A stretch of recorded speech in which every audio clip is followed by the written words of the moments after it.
અને આગળ વાત પોરબંદર જિલ્લાની કરીએ, જ્યાં ધોધમાર વરસાદ વરસ્યો ત્યારબાદ હવે ડેમ છલકાઈ ગયો છે. ફોદાળા ડેમ અત્યારે ઓવરફ્લો થયો છે. બિલેશ્વર ગામ નજીક ફોદાળા ડેમ ઓવરફ્લો થયો છે. પાણીની ભરપૂર આવક અત્યારે થઈ છે.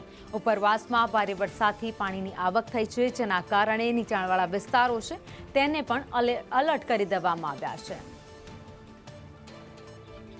તો પોરબંદરને પાણી પૂરું પાડતો ફોદાળા ડેમ અત્યારે ઓવરફ્લો થયો છે. બરોડા પંથકમાં બિલેશ્વર ગામ નજીક ફોદાળા ડેમ ઓવરફ્લો થતાં જ ગામના લોકોને એલર્ટ કરવામાં આવ્યા છે. પરંતુ ફોદાળા ડેમનો અદ્ભુત નજારો અત્યારે જોવા મળી રહ્યો છે. ભારે વરસાદ વચ્ચે પહેલીવાર આ ફોદાળા ડેમ છે જે ઓવરફ્લો થયો છે. પોરબંદરની જીવાદોરી સમાન આ ફોદાળા ડેમ છે જે અત્યારે ઓવરફ્લો થતાની સાથે જ સ્થાનિક અને તંત્રએ પણ રાહતનો શ્વાસ લીધો છે, કારણ કે ડેમમાં ભરપૂર પાણીની આવક થતાં આગામી સમયમાં પાણીની સમસ્યા નહીં સર્જાય તેવી પૂરેપૂરી શક્યતાઓ અત્યારે દેખાઈ રહી છે.